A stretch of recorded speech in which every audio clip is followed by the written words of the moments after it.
The large alien ship hung in the sky above New York City. It had appeared 3 days ago without warning. People still filled the streets to look up at it, many taking pictures with their phones. Inside the United Nations building, Captain Frank Miller stood with his back straight and his face calm. As the military liaison to Earth's diplomatic team, he watched the aliens carefully. There were 5 of them, all tall with blue-gray skin and 4 arms each. They called themselves the Tuvari.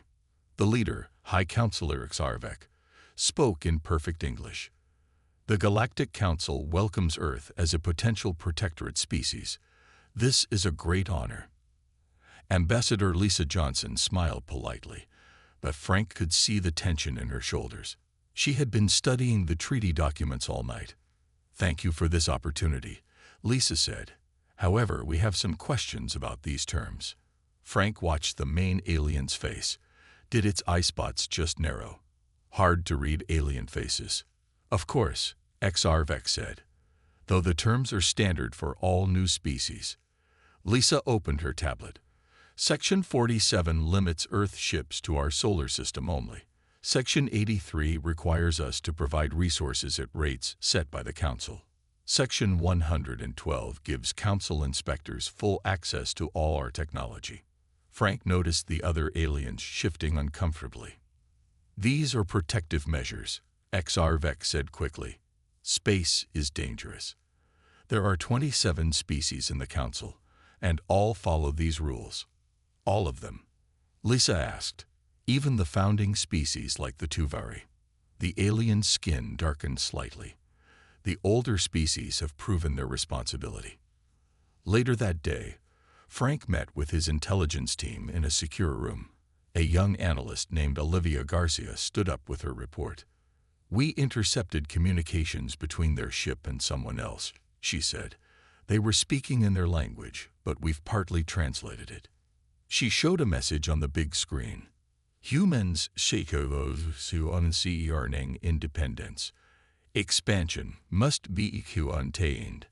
Resource potential too valuable." Frank felt cold anger rise in his chest. "They're not here to welcome us. They're here to control us." "There's more," Olivia said. "The Council has already placed monitoring stations at the edge of our solar system. They've been watching us for years." The next day, Lisa confronted Xarvek with this information. The alien's reaction was immediate. "Primitive paranoia," he said, his voice suddenly less friendly. "You are not ready to understand galactic politics. The Council has protected peace for 10,000 years. By keeping newer species weak." Lisa asked. Xarvek stood up. "We offer protection. The alternative is isolation. Many dangerous things exist beyond your small world." 3 days later, President Eleanor Hayes addressed the world from the White House. Her face was serious but determined. "After careful consideration, Earth must decline the current terms offered by the Galactic Council. We seek fair and equal membership, not second-class status." She paused, then continued. "We have learned that 27 species exist beyond our solar system. We hope to meet them all as equals and friends. But we will not surrender our independence or our future." Behind closed doors, the President met with her military commanders. "Prepare our defenses," she ordered. "If they can't accept our answer, we need to be ready." In orbit, the alien ship received the message. Inside, Xarvek slammed his fist on the table. "Arrogant primitives. No species has ever refused the Council's terms." He turned to his officers. "Send word to the Council. The humans have rejected peace. Prepare containment protocols." As the alien ship departed Earth's orbit, Frank watched from a military base telescope. "It's starting," he said quietly to Lisa, who stood beside him. "Whatever happens next, everything has changed." Lisa nodded. "Let's hope we made the right choice." "We did," Frank said. "Better to stand on our feet than live on our knees." Above them, the stars seemed suddenly much closer and much more dangerous. Word spread quickly across the galaxy. Humans had refused the Council's terms. No species had ever done this before. On the Council homeworld, the Grand Chamber was filled with angry voices. Representatives from 27 species argued with each other. The circular room with its high ceiling echoed with shouts in many languages. "Silence," demanded High Counselor Xarvek. The Tuveri leader's blue-gray skin had darkened to almost black with anger. "This human problem requires immediate action." A small, furry alien stood up. This was Ambassador Trenval of the Krelinar, a newer council species. "Perhaps we should consider what the humans actually want. Equal membership does not seem unreasonable." Others began to nod, but Xarvek slammed his four hands on the table. "Impossible. Their development is too aggressive. Their history too violent." Back on Earth, Dr. Alan Wright was studying alien cultural documents. As a xenoanthropologist, he had the job of understanding alien societies. He sat in a secure room surrounded by screens, his gray beard covered by a protective mask. "I found something important," he told Ambassador Lisa Johnson. "The Council isn't united. I can see 3 clear groups forming." Lisa leaned closer to see his notes. "Tell me." "First, the dominants, led by the Tuveri and 4 other old species. They want to force humans to obey or isolate us completely." "That matches what we've seen," Lisa said. "Second, the moderates, 8 species that want compromise. And third, the reformists, newer members who actually admire humans for standing up to the old powers. The Krelinar are their main voice." Lisa smiled. "So we have potential allies." Their meeting was interrupted when Security Chief Olivia Garcia burst into the room. "We have a problem. Someone just tried to kill President Hayes." Across town, Captain Frank Miller stood in a hospital room. The president was safe, protected by bulletproof glass. But 2 guards had died stopping the assassin. "It wasn't human," Frank said, looking at the body covered by a sheet. "The alien had disguised itself well, but its blue blood gave it away." "Council security forces," Olivia confirmed. "We captured another one alive trying to access our defense systems." In a secure underground room, Frank and Olivia questioned the captured alien. It was small with pale skin and large eyes. "Why target our leaders?" Frank demanded. The alien looked afraid. "Orders from Director Ziv Toth of Council Security. Humans must be contained." "Why? What are they afraid of?" Olivia asked. The alien hesitated. "There is an old prophecy about a species that would break the chains of the old order. Many believe humans match the description. That's why they wanted us as a protectorate," Frank realized. "To control us before we could change things." Meanwhile, in space, a small alien ship approached Earth secretly. It carried Ambassador Trenval of the Krelinar. His people had decided to reach out to humans directly. "The Council is breaking apart because of you," he told Lisa when they met in a secure location. "Many of us have suffered under Tuveri control for centuries. We've brought you technology as a show of good faith." He handed her a small device, "Advanced Shield Systems. In return, we want human art and music. These are forbidden in Council space, but highly valued in secret." Lisa was surprised. "Art, not weapons or resources." Trenval's fur rippled with emotion. "The Tuveri control through technology and resources, but humans create culture that inspires freedom. That is more dangerous to them than any weapon." Back in the Council chamber, the arguments had grown worse.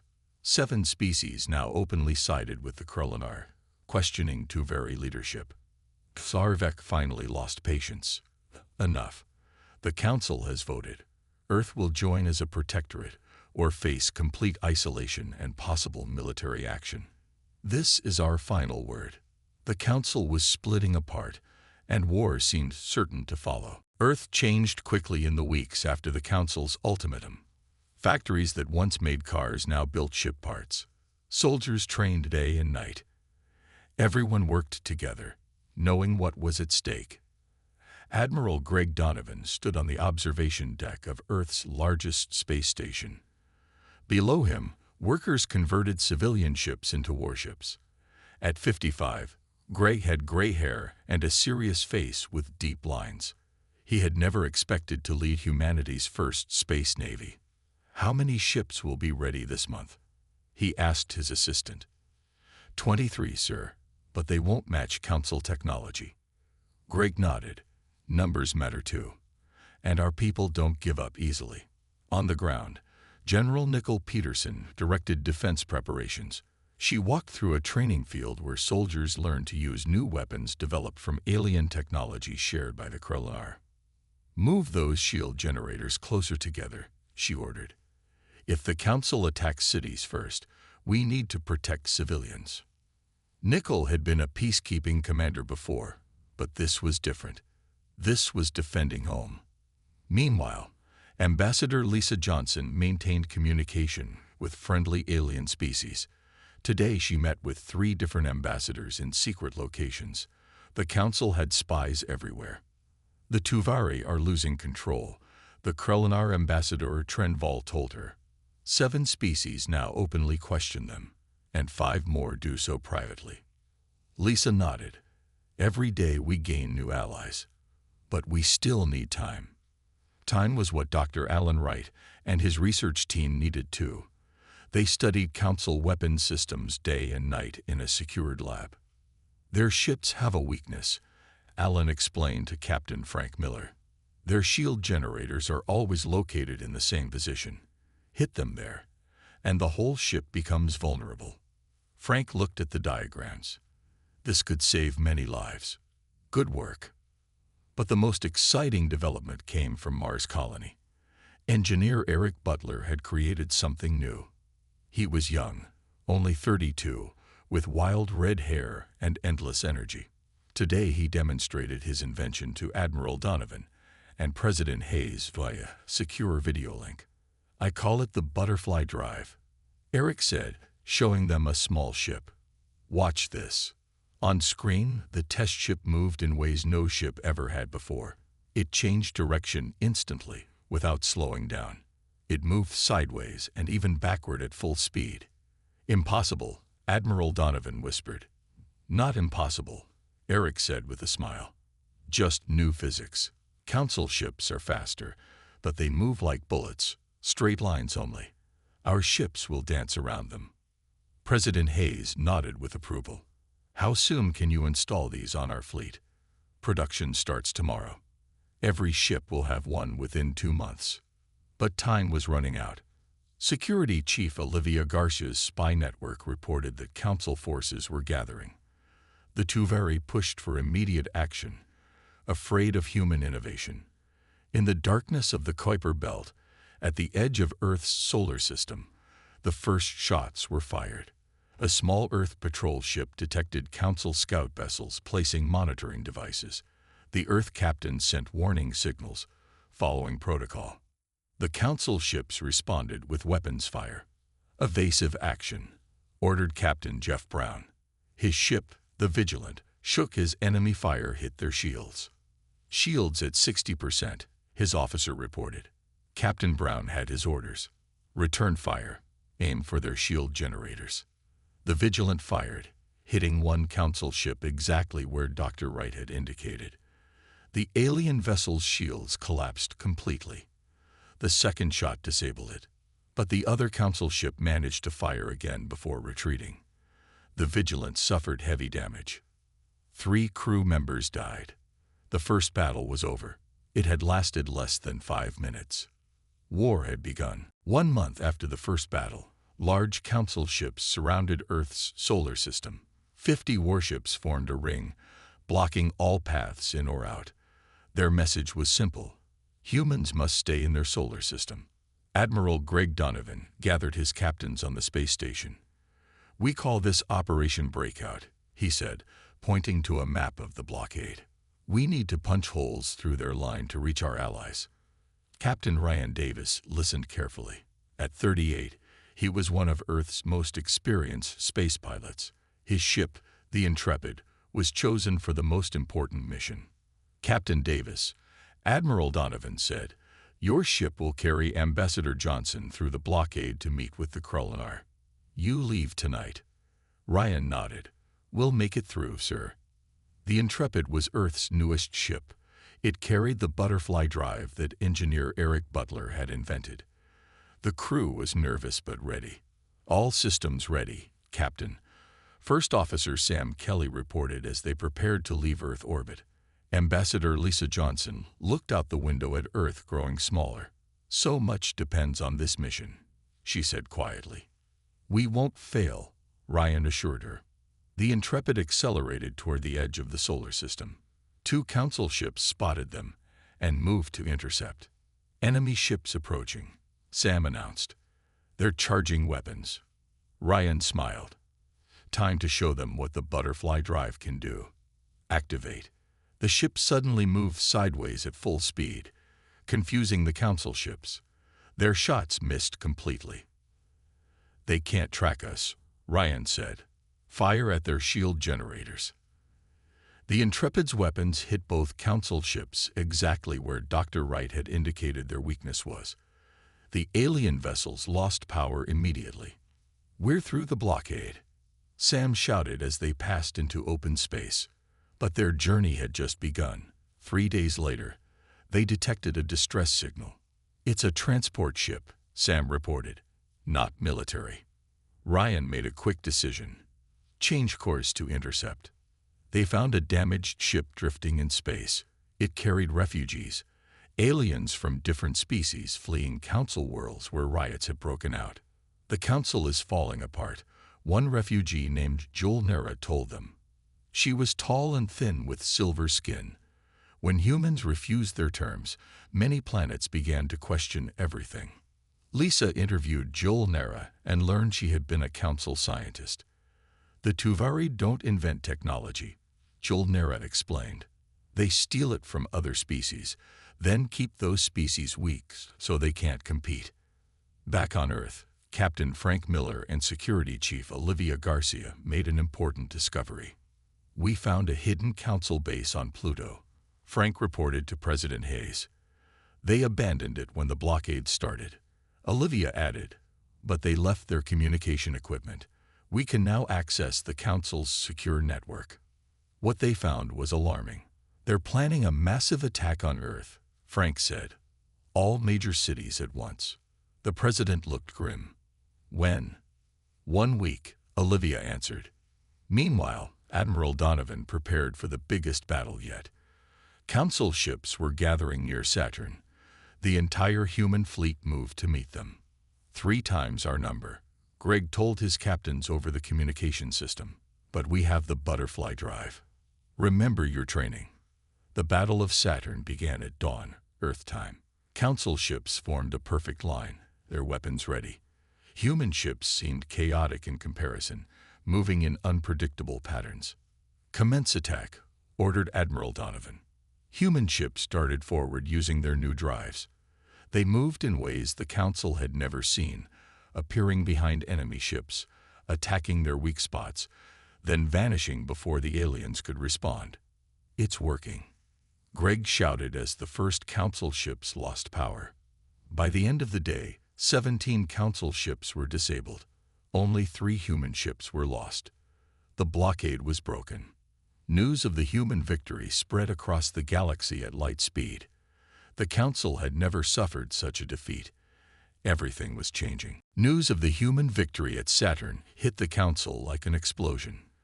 The Great Council Chamber, once a place of order and control, now echoed with angry shouts and accusations. "How could our ships lose to primitives?" demanded one council member, his scaled skin flashing red with anger.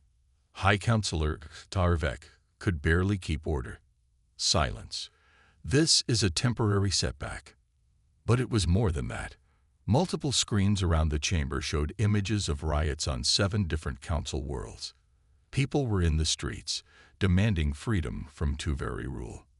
"The humans have inspired this," Tarvek shouted, his 4 fists pounding the table. "They must be stopped before more worlds join them." Meanwhile, Captain Ryan Davis and the Intrepid had reached the Krelnar homeworld with Ambassador Lisa Johnson. Their ship landed in a secret location, away from any Council watchers. Grand Speaker Vexcor of the Krelnar greeted them personally. He was shorter than Trenval, with golden fur and bright eyes. "You have done what no species has done in 1,000 years," Vexcor said. "You have shown the Council can be defeated." In a large meeting room, Lisa presented Earth's proposal. Not a council that rules from above, but an alliance of equals, each species with one vote, no matter their age or technology level. The Krelnar leaders nodded in approval. 7 other species had sent representatives to this secret meeting. All had suffered under council rule. During these talks, Julnera, the refugee scientist, made an important discovery. She had been studying human brain scans. "This is remarkable," she told Lisa and Ryan. "Human neural patterns are resistant to Tuveri influence." "What influence?" Lisa asked. Julnera looked surprised. "You don't know. The Tuveri use low-level psychic signals to make other species easier to control. It's how they maintain power. But humans seem naturally immune." Ryan understood immediately. That's why they wanted to contain us. If other species learned they were being controlled. Back on Earth, Dr. Alan Wright studied Julnera's data. "She's right," he told President Hayes and the military leaders. "Humans evolved in isolation from these influences. Our brains developed differently." "Can we use this?" asked General Nicol Peterson. Dr. Wright nodded. "I think so. If we broadcast human brain patterns throughout Council space, it might help other species resist control." On the Council homeworld, things were falling apart. A group of younger Tuveri tried to remove High Councilor Tarvek from power. The attempt failed, but left the government in chaos. 7 species, including the Krolinar, officially announced they were leaving the Council. They would form a new alliance with humans.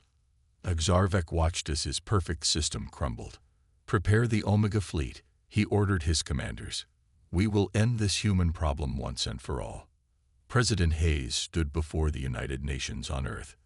The entire planet watched her speech.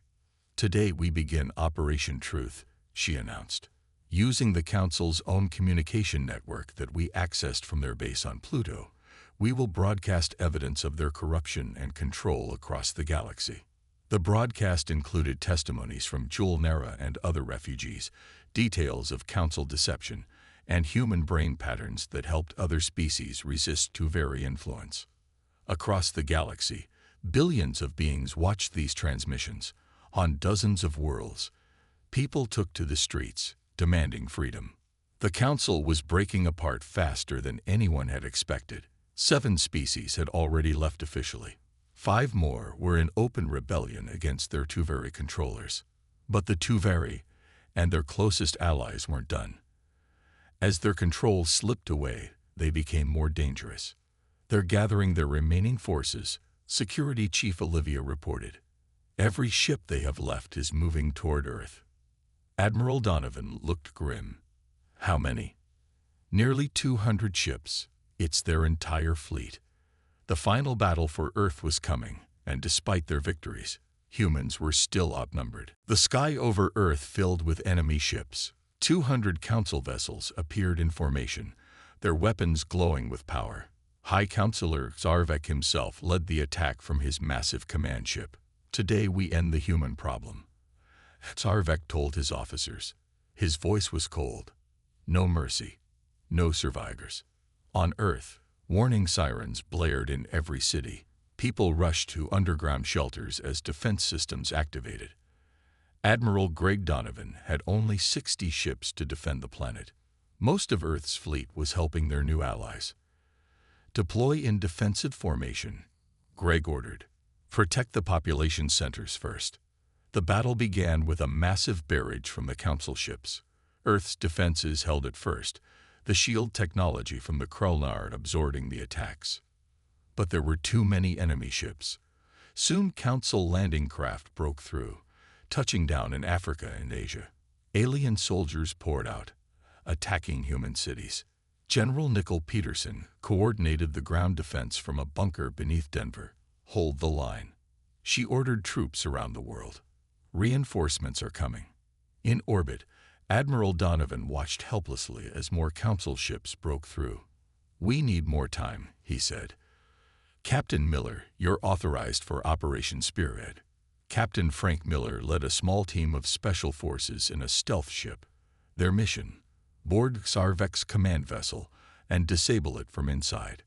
"Approach vector clear," said Frank's pilot, as they slipped past the battle toward the massive council flagship.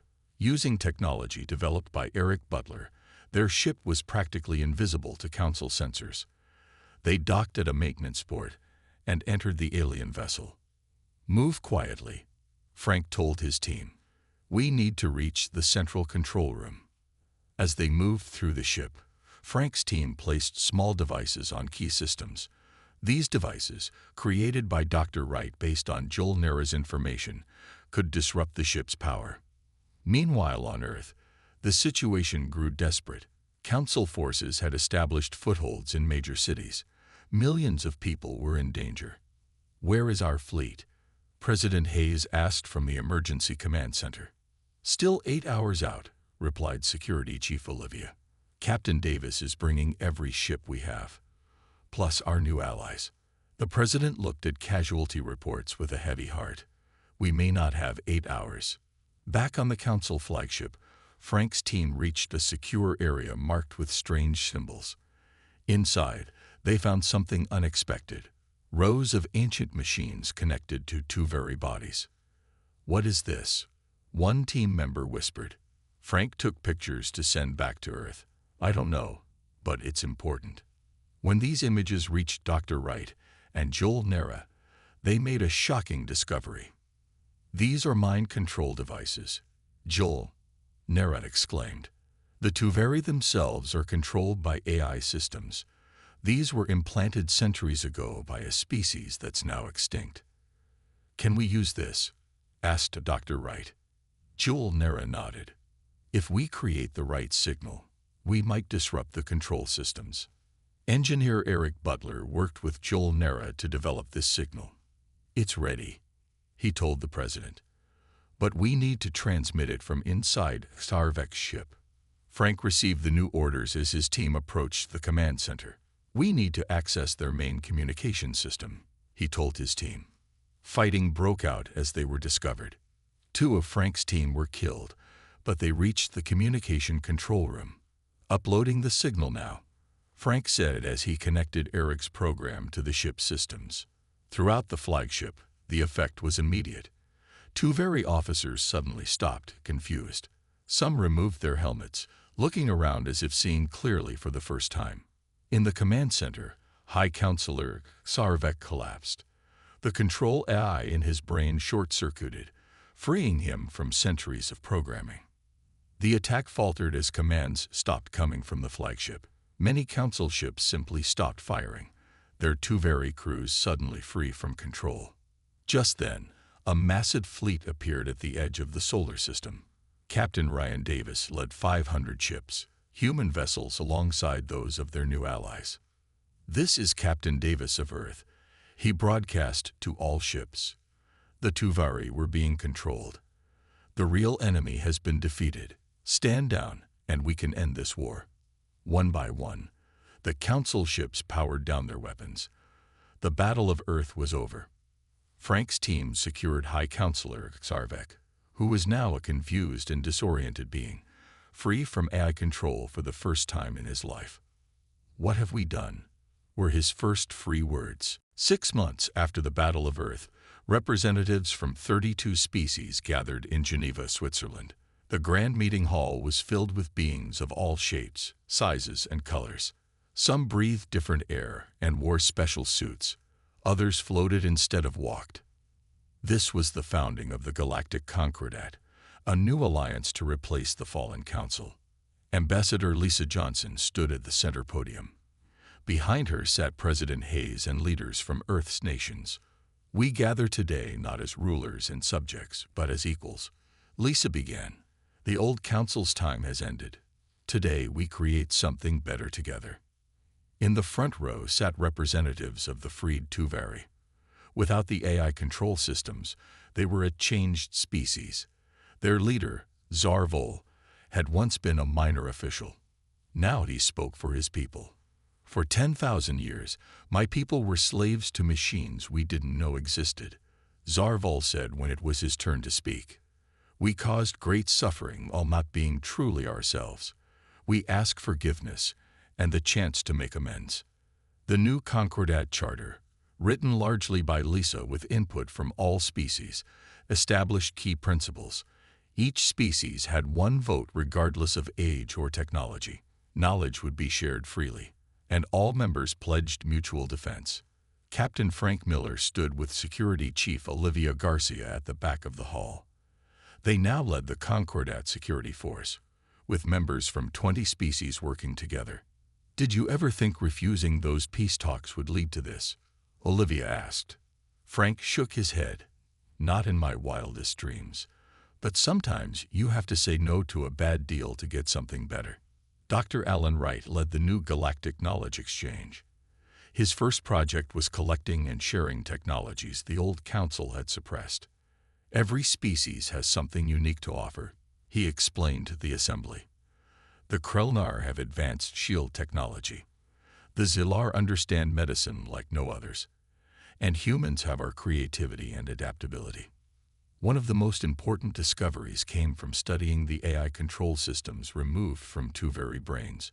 Joel Nera, now Earth's leading genotechnologist, made a surprising announcement.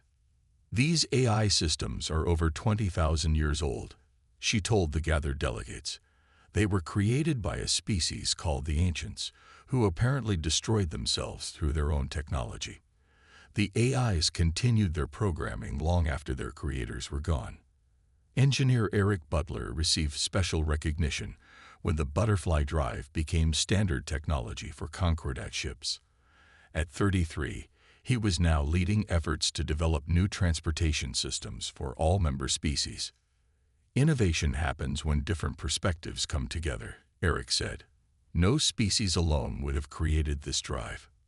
On the one-year anniversary of the failed peace talks, President Hayes addressed the Concordat Assembly. Her speech was broadcast to billions of beings across the galaxy. When we refused the Council's terms, we didn't know where that path would lead, she said. We only knew we deserved better than second-class status.